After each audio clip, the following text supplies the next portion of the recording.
Hello and welcome back to the show. It's time for our Woman Wednesday, and we have a very influential woman sitting there with us on our set. She's referred to as Africa's premier wealth coach with over 14 years experience in finance. She's also the founder of the Do It Afraid conference, the convener, as well as the author of The Richer Woman. We're speaking with Omilola Shikoya. Thank you so much for joining us. Thank you so much, Olive and I. Hello, Omilola. How you doing? Very well, It's been over a year we had you. It's good to have you again. So in the space of 1 year, so much has happened. Oh, yeah. You've written a book. Congratulations. Yes. Yes, that has happened. Thank you. I think when you came, you didn't even have the book at all, because I know the book you wrote it. You got the idea, you got the inspiration for it, and finished it in 1 month. Yes. Wonderful. Tell us about how you were able to start and successfully finish a book in 1 month, because there's some of us who have been writing books in our minds for years, and we've probably not gone past a page or two, or maybe one chapter, but you were able to write for 1 month and you finished. I think it's when you're faced with the reality of life, I know that it's either you're going to fulfill your own purpose or God's purpose for you, then you have no choice but to just be obedient. So I didn't want to write the book. I mean, I knew it was time to write a book, and I thought it would be a book on Do It Afraid, which I started. But then I kind of felt God was saying, you have to share intimate details about things that I have brought you through, your testimonies, things that you have done, things you've gone through. And I'm like, we don't talk about this kind of things in Nigeria, in the world, in this culture. You know, and then I went to speak at an event, and I had just released my Do It Afraid journal. So the company had bought a couple for the attendees. You know, these are women in tech, and I was signing autographs. And then a woman walks up to me and says, "There's a book you're writing. God says you should speed it up. I see Q1 2017. This book needs to be birthed quickly. It will save a lot of women in marriages." At that point, I freaked out, because this was a tech company.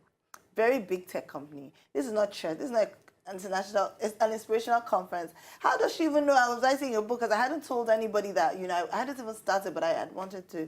And at that point, I knew that it was either I was obedient or not. So I literally shut down from social media, declined all speaking engagements, and literally sat in my house for 1 month and just sat down. There's also a time where so many things were happening. So all of a sudden, things just started happening to my children, hospital visits, you know, and all of that. So it was, but I also knew there were distractions, because I knew that this book was going to impact lives. So these were distractions. So every time I would call it a situation, an attack happened, I knew that, you know what, I needed to write. So instead of me feeling scared, I would sit up and I would write. Sometimes I write from 1 a.m. to 11 a.m., sit down and just write. And that's how I did it in a month. Wow. All right, now you talk about impact. Before, there's so many questions I had in my head, but because you mentioned impact and the fact that you knew that this book, which is The Richer Woman, would impact a lot of lives. Yes. Let's talk about impact. It's almost 1 year since the book has come out, and you've done tours in many continents. I wouldn't even say countries.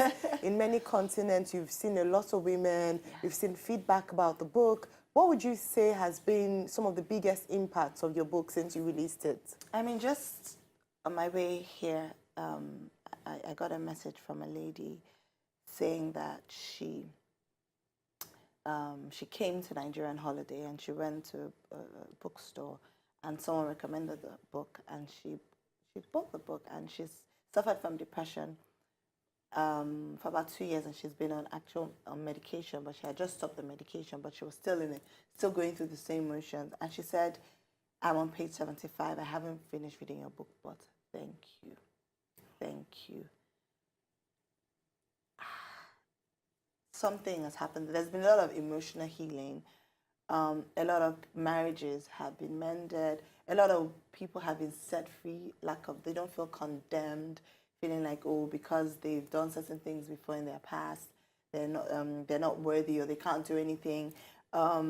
People have found hope that, you know what, they can fulfill purpose. You know, so I can't even begin to tell you.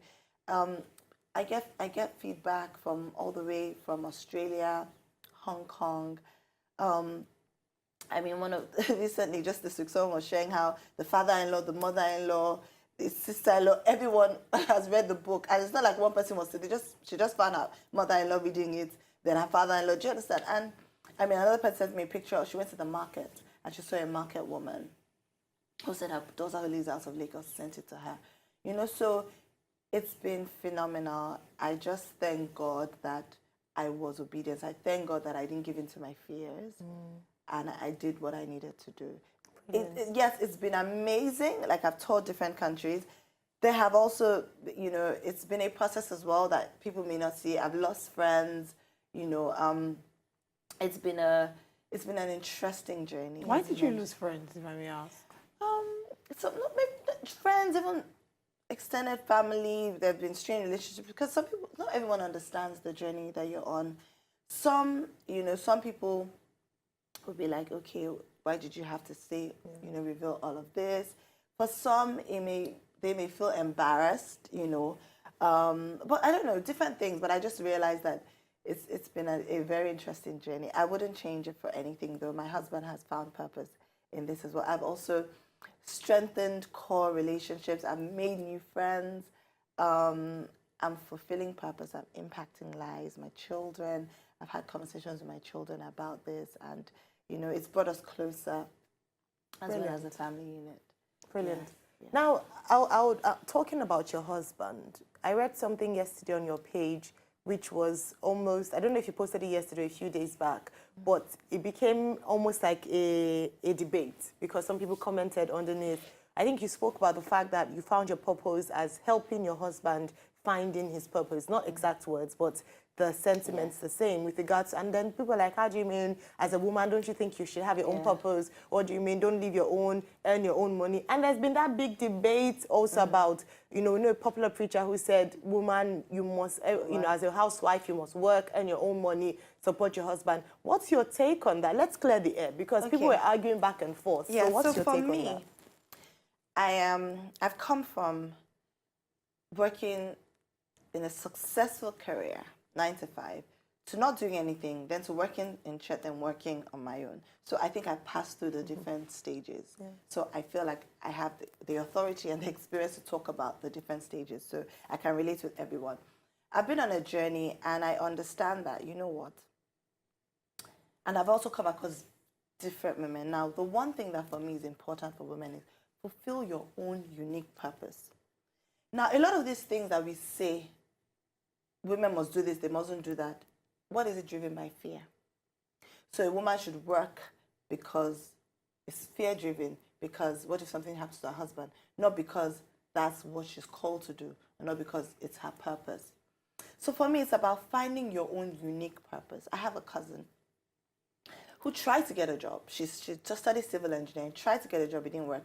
Tried to start a business, it didn't work. But at the end of the day, she went back to God to find out, okay, you know, what is it that is my unique calling? And God said to her that right now your focus is to be a homemaker and a discipleship leader. Now, as a discipleship leader, she's working. She may not be earning money, but it's still work. So all women are called to work, but I won't say all are called to earn money, because work is work for everyone. And because of her obedience, she discipled me. She discipled my cousin Damala Ask Dams. She discipled so many people. Now, she's impacted us so we can impact. So I'm out there in the world, impacting people all over the world, going on a tour. Damala too is impacting people all over the world in terms of weight loss. If my cousin wasn't obedient in her own purpose, if she was trying to follow pressure of society by trying to, oh no, I must be a career woman, then she wouldn't have had the impact on us and won't be impacting others. So in the world's view, she's not successful. But in my view and in God's view, she's extremely successful. And God has blessed her. God, in fact, out of all of us, with all of us that are working, she's the wealthiest. God has just blessed her. So for me, the post I put up was saying, I'm not saying you shouldn't have your own unique vision and purpose. I mean, come on, I travel all over the world. I'm working, I'm hardworking. But I understand that I have different roles and I have prioritized them. Before, my main goal was just about career and making money. And all the areas of my life were affected. But now I understand that, first of all, my first role is as the Father's daughter, as God's daughter. Second is, God has put me in my husband's life for a purpose. I am there to help him fulfill his vision. So as I'm doing mine, I cannot be truly successful if my husband does not fulfill his own purpose. In my book, I talk about God talks to me a lot in analogies. A woman is soil to a man who is seed. So no matter how much potential a seed has, it can never be that plant or tree is supposed to be if it doesn't go into the right soil, particularly fertile soil. So at the end of the day, we are so powerful. So while we're competing with men, it's all about identity because we do not understand our identity. Very true. Now, as a mother, I cannot be truly successful if my children are not successful. What's the point of me being up there making all this money and then running from rehab to rehab? A lot of young children today are dying of drugs. A lot of young adults are dying of drugs. A lot of young children are taking drugs as young as SS1 now. Yeah. Yes. So as a mother, I understand that the third most important role is these children that God has blessed me with. And they must be successful like the olive tree. The olive tree, as it grows, its shoots grow around it. And eventually, one of those shoots takes its place. So I understand that my wealth is also my children.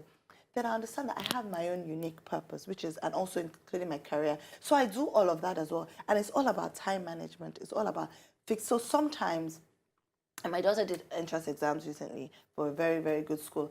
And very, very, very, one of the most difficult exams. I wasn't able to be there because I was at work, on tour. But you know what? I had a conversation with her, and I had a conversation with her dad, and we prayed about it. And you know what? My daughter passed. And she's normally very fearful of exams. So I was afraid, gosh, I'm not going to be here. But God knew that right now it was her dad that he needed to be there. And maybe, I don't know what it was, but she passed and I wasn't there. But you know what? The next entrance exams, I will take her. So my point is, we should not forget our most important roles and focus on one area. If the richer woman has a full picture of her entire life and she looks at each area, and ensures that she's working to make each area successful. Health as well. If you're not healthy, how are we going to be successful? If you don't rest, if you don't have the right relationships around you, the right friends with the same vision and values, mentors, mentees. So those are some of the things that women forget in the pursuit of just one thing, which is mostly driven out of fear. Wow, that was quite extensive. Yes, it was. Now let's talk about you, and in your journey, you've met a lot of women. I'm sure there are many women that you mentor, and that the many women who look up to you. In the process of talking to, you are very open and very vulnerable in your book. You talked about many things. Call it dangerous vulnerability. Exactly, real dangerous vulnerability. You talked about many things that people would not dare talk about. And in the course of doing this, I'm sure people connect to your realness and your vulnerability, and they open up to you as well. What would you say is the greatest challenge of women? All right, just hold that thought right there. I want you to think about it, to put some people on, suspense for a bit. We're going on a quick break right now. We still have the Africa's Premier Wealth Coach, as well as the author of The Richer Woman and the convener of Do It Afraid Conference in the person of Omilola or Shikoya. She's still going to be here when we come back. But we're going on a quick break, and when we come back, we continue. Stay tuned. All right, you're most welcome back. This is still Hello Nigeria. We are having a wonderful time, as I'm sure you're having the same at home as well. Speaking to us this afternoon as our Woman Wednesday is the one and only Omilola Shikoya. Many of you have her as your bedside companion in form of her book, The Richer Woman. And of course, some of you have learned from her extensive wisdom from attending her conferences, the Do It Afraid conferences, seeing as she is the convener and a very well-versed speaker as well. Well, we'll continue our chat with her this afternoon. I'm about to go even deeper. So Olive asked the question before we went on the break. Yes, and the question I asked was, in the course of your work, you were vulnerable with your book, and as such, many women have been vulnerable with you. How well do you, what would you think are the greatest challenges that women have encountered? I think the thing is, this culture of hiding things and not speaking about things. And so as a woman, you go through things, you go through temptations, and you feel like you're the only one. And that's exactly what the devil wants, because he'll box you in a corner, and you feel like you're the only one, and then you end up falling. But if there was an opportunity where women could share, do you know how many women have come to me? So in my book, for those that do not know, I talked about, facing temptation and falling into temptation in my marriage. Do you know how many women have come to me to tell me that this has happened to them? I'm talking about even pastors' wives. Do you understand? So it is so common, but people are not talking about it because they feel condemned. It is so common. People have been abused. People have been, there's just so much going on, but we have a culture of suffer, Silence. In silence. Keep quiet. Don't talk about it. Nobody needs to know. Put up a pretty picture. Make yourself look. You know, so if you're not sharing, how are you going to help other people who would end up facing those same things one way or the other? How would you be able to help them? Speaking about sharing, you mentioned in your book you went into your personal life, like you mentioned how you were tempted in your marriage and you fell. We live in a culture, in a society that shames women. You know, it sort of endorses men who commit adultery, but if a woman does anything close to that, she's outrightly shamed. Yes. And you spoke about this in your book. Yes. How has the feedback been? And backlashes, if any? Okay, so feedback has been, God is amazing because what he did was he kind of, he surrounded me with people who kind of supported me, you know, so I kind of was cushioned. I didn't really see that much backlash. I mean, I had a few, like, one of my friends said to me, I shouldn't have written the book. She didn't like the book, you know. So one said, I made everyone look bad in the book apart from me, and that one of my closest friends. So that really hurt. I remember, you know, extended family from my side were like, you know, you don't say that kind of thing, you know, outside, you know. So there was that was the scary bit. But you know what? I am so thankful that I have done it because that's one thing has set so many people free. Now, because of this, a lot of people have had the courage to share their stories. A lot of books have been birthed out after my book. People are writing their stories. They no longer feel that condemnation. Yeah. You know, marriages are being impacted. People are learning how to women are going to tell their husbands that you know, this is what has happened, and there's reconciliation. There's just so much. That's an amazing testimony, particularly because that's one of the reasons why you wrote, one of the things you hoped would happen when you wrote this book. So that's really brilliant. Yeah. Unfortunately, our time is fast spent, but we cannot let you go without finding out. You have a very, very vibrant T-shirt, Do It Afraid. I know it's, I mean, it's a statement tee, but also it's very impactful because that's a mantra that you speak and preach about, and you actually have a conference dedicated to that. I mean, writing her book alone was hard doing it. I think I leave Tell the us about your phrase. conference, Oh please. my gosh, so this conference, so I used to work in investment banking and I wanted to fulfill purpose and I didn't know what I wanted to do, but I felt God say, take this first step without even knowing, you know, and just resign. So I did It Afraid and I resigned. So now I have this Do It Afraid conference where different people come and share their Do It Afraid stories. And it's amazing because you see successful people doing so well. But you actually, when they come and share their stories, you actually realize that they're like you. They're so afraid. One of the speakers for my upcoming conference, Chef Rex, was like, he does he does it afraid all the time. Cobams, when he spoke at the first conference, too, talked about how that's his life. He's constantly afraid. I get afraid. I'm doing my conference and I'm afraid. Do you understand? But you know what? The thing is, don't let the fear stop you. Don't let the fear stop. In fact, the fears makes your dream valid. It means that you're onto something great. So the difference between successful people and unsuccessful people is that successful people feel the fear and do it anyway. You know, so we come and we just share. People talk about real life stories, things. I mean, Ireti Dollman, she talks about how she was just like, what's going on? Everybody's passing her over, and look at her today. And it happened in her late 40s, actually. She started to blossom. Exactly. And that's such a great So use there's for a many process. So women it out gives people encouragement. Yes. It gives people that are suffering from depression. We've had a tough year. We've had a tough, at least 3 years. People have lost their jobs. So the theme this year is the promise of the rainbow. Beautiful. And for God to just confirm, because yesterday, I was just like, God, I think you should just give me another sign that you're with me on this. And a few minutes later, I get into my kids' school, and a lady walks up to me and says, "Did you watch CNN? There was a world's the longest rainbow, you know." And usually rainbows last for just an hour. This lasted for 9 hours, and it's beaten the current Guinness Book World Record, which was just for 6 hours 23 years ago. I mean, what are the chances that this happened in this season? You know, so I'm just so excited about this. We're excited as well. And I was there it's last year and I happening- look forward to being there. What day is it Yes. happening?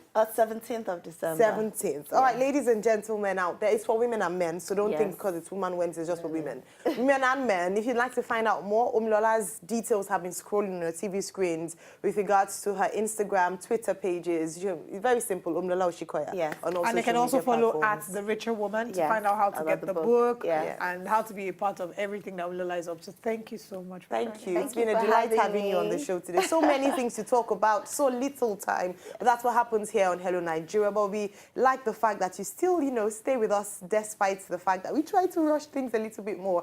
But guys, thank you. We're not yet done. We're still going to be coming back. Benga is going to be back on seat and we'll be wrapping up the show very nicely. We have a very interesting video for you, so you want to stay tuned for this one. To enjoy more of these our Ogbonge videos when you just watch, press this button to subscribe on top of our YouTube page. You go love am.